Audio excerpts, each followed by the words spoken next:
Hello students, welcome to my channel. This is Roshan sir Max. चलिए मेरे dear students, एक नए वीडियो की हम शुरुआत करते हैं।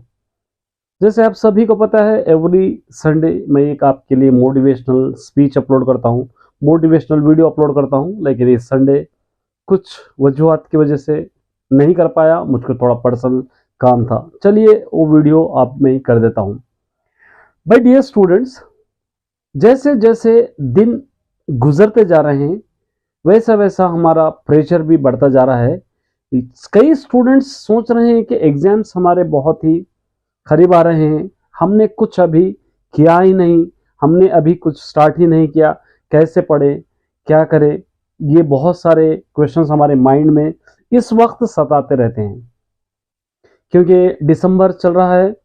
बहुत से बहुत 3 मंथ्स अभी टाइम हमारे पास बच जाएगा।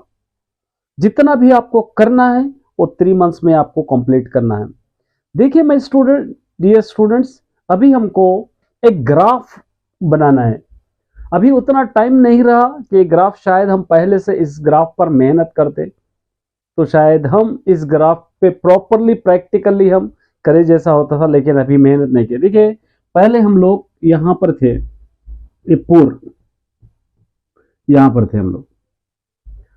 अपने आप को प्रूफ करने के लिए आपको थोड़ी सी मेहनत करना है कि हम पुअर नहीं हैं, हम बहुत ही पढ़ने में या लिखने में पुअर नहीं है। अगर आप अपने आप को पुअर सोचोगे तो आपको पुअर महसूस होगा, क्योंकि कोई भी चीज मेहनत पर, लगन पर डिपेंड करती है।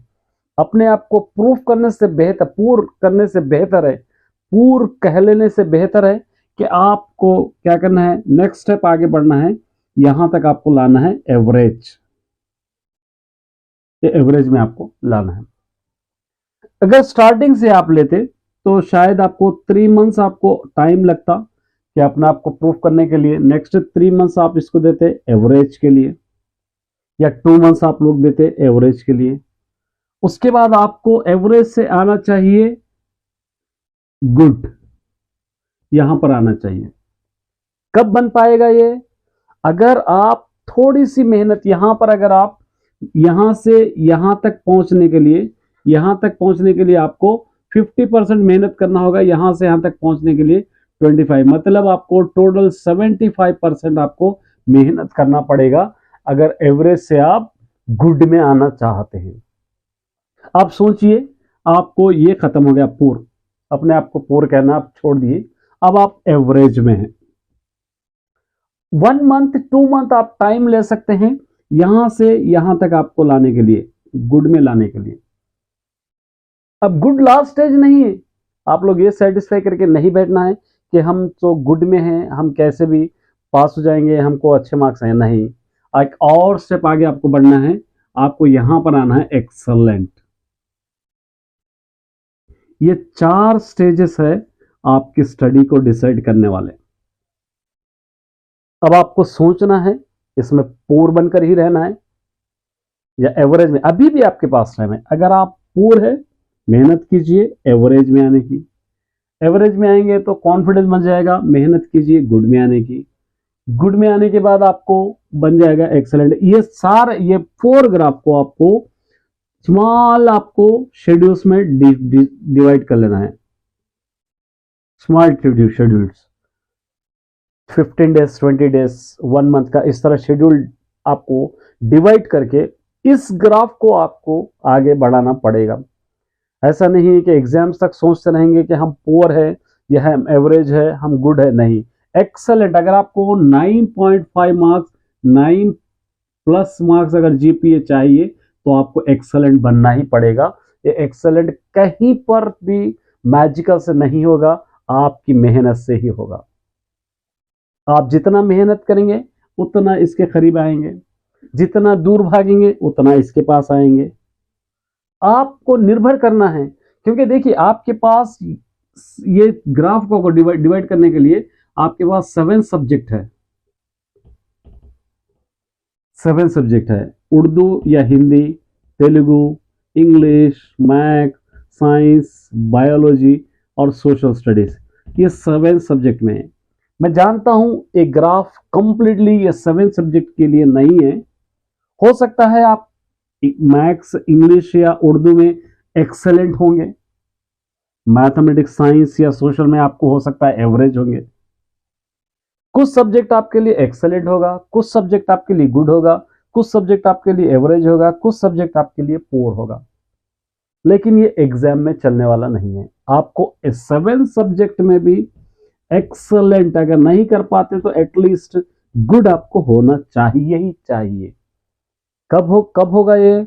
अगर आप 100% डेडिकेशन के साथ स्टडीज पर फोकस करते हो तो आपको आराम से यहां तक आप आ सकते हो। प्रैक्टिस बहुत जरूरी है। देखिए 75% टाइम खत्म हो गया, पास्ट जा सके, आपके पास बचा हुआ है 25% टाइम बचा हुआ है। ये 25% टाइम को आपको अगर यहां पर भी है, पोर में भी है, तो आप मेहनत करेंगे तो डायरेक्ट यहां पर भी आ सकते हो।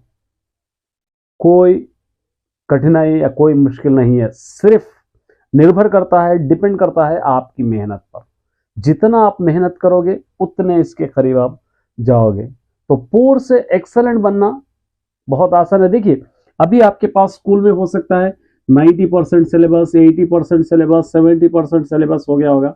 ये जितना भी सिलेबस आपके पास हुआ है उन सिलेबस को आपको एटलीस्ट 70 to 80% आपको कवर करना है अभी, क्योंकि लास्ट के 2 मंथ्स जो बचते हैं आपको, ये 2 मंथ्स आपको मॉडल पेपर्स करना है। मॉडल पेपर्स आपके पास सिलेबस के लिए रिटन वो राइटिंग करने के लिए टाइम नहीं रहेगा। और 2 महीने कंप्लीटली आपको एटलीस्ट 10 मॉडल पेपर्स आप प्रैक्टिस करना पड़ेगा। एटलीस्ट अगर आप 90 प्लस मार्क्स लाना चाहते हैं तो एटलीस्ट 10 प्रीवियस ईयर्स के 2015 के मॉडल पेपर्स आपको प्रैक्टिस करना पड़ेगा। मैं अपलोड करूंगा मेरे चैनल पे, मैं वैसे जनवरी से स्टार्ट करने वाला हूं। आप चैनल पे बने रहिए, नए हैं तो अभी तक सब्सक्राइब नहीं किए तो सब्सक्राइब कर लीजिए, क्योंकि ईच एंड एवरीथिंग मैं इस चैनल पे आपको अपलोड कराऊंगा और आप तक पहुंचाऊंगा। बस आप मेरा साथ दीजिए और आपको इंशाल्लाह आप अगर चाहेंगे तो अच्छे मार्क्स आपको मिलेंगे। अल्लाह ना चाहा तो आपको बहुत अच्छे मार्क्स आपको मिलेंगे। तो हमको ये 7 सब्जेक्ट में कवर करना है। क्या करना है? हो सकता है इसके अंदर से एक्सेलेंट सब्जेक्ट आपके पास कुछ हो। उन एक्सेलेंट सब्जेक्ट के लिए आपको टाइम, अगर आप एक्सेलेंट सब्जेक्ट को ज्यादा टाइम दे रहे हैं तो आपको क्या करना, थोड़ा टाइम कम कर देना पड़ेगा ताकि एवरेज सब्जेक्ट या पूर सब्जेक्ट को आप दे सके। कुछ दिन साइड में रख दीजिए या कभी कभी रिवाइज कीजिए जो आपके पास एक्सेलेंट सब्जेक्ट है। मैं ऐसा नहीं कह रहा कि पूरा आप छोड़ दीजिए।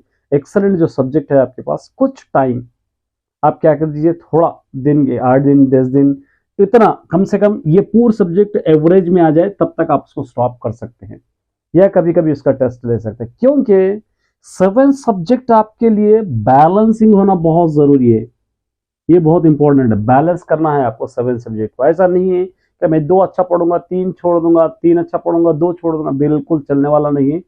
ईच सब्जेक्ट आपके लिए इंपॉर्टेंट है, ईच सब्जेक्ट आपको जीपीए बढ़ाने वाला है। हर सब्जेक्ट आपका परसेंटेज इंक्रीज कर सकता है। किसी सब्जेक्ट को इजी समझना या किसी सब्जेक्ट को ये बहुत इजी है हम कर लेते हैं, ये बिल्कुल ओवर कॉन्फिडेंस में मत रहिए। कॉन्फिडेंस रहिए, बहुत अच्छी बात है। ओवर कॉन्फिडेंस में आप सब्जेक्ट को पूरी तरह अवॉइड कर दे रहे हैं, वो सब्जेक्ट की तरफ ही नहीं देख रहे, पढ़ रहे नहीं। जब एग्जाम में जाएंगे तो कहीं से क्वेश्चन पूछा तो आप कंफ्यूज हो जाएंगे कि अरे ये तो क्वेश्चन हमने पढ़ा ही नहीं, आ गया कहाँ से। ऐसा नहीं है, उसके लिए तैयार रहना पड़ेगा आपको। सी हर बार हर वीडियो में समझाता हूँ, कंटिन्यूस कॉम्प्रेसिव एवोल्यूशन।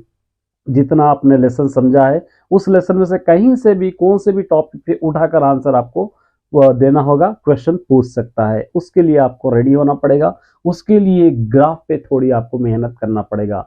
अभी भी अगर आप पुअर है, एवरेज बनाइए, एवरेज है गुड बनाइए, गुड है तो एक्सेलेंट बनाइए। या अगर आप एवरेज है तो एक्सेलेंट भी बनना चाहते हैं तो उसके लिए मेहनत कीजिए। देखिए अगर आप अभी 25% मेहनत कर रहे हैं तो इसको 50% कर दीजिए। अगर एवरेज के लिए आप 25% कर रहे हैं तो 50% आप कीजिए, गुड आ जाएंगे। उसको और 25% चाहिए, 75% आप करेंगे तो यहाँ पर आ जाएंगे। मेहनत पर डिपेंड है, कहीं पर से भी डिपेंड नहीं, कोई मैजिक की छड़ी नहीं है कि ऐसा मारते ही आप एक्सलेंट में आ जाएंगे, गुड में आ जाए, नहीं, सिर्फ आपकी मेहनत पर निर्भर करता है। तो माय डियर स्टूडेंट्स, कोशिश कीजिए, एग्ज़ाम बहुत ही करीब है, ज़्यादा टाइम आपके पास बचा हुआ नहीं है। उम्मीद करता हूँ कि कुछ मोटिवेट हो। देखिए, मुझको जिस अंदाज़े से आता है उस अंदाज से मैं समझाने की कोशिश करता हूँ। कुछ स्टूडेंट्स को शायद पसंद आए, कुछ स्टूडेंट्स को पसंद ना आए, लेकिन जो भी स्टूडेंट्स देखकर कुछ मोटिवेट हो रहे हैं तो उसके लिए, सभी के लिए थैंक यू मैं अदा करना चाहता हूँ, क्योंकि जितना जो अंदाज से मुझको आता है वही अंदाज से मैं समझा सकता हूँ।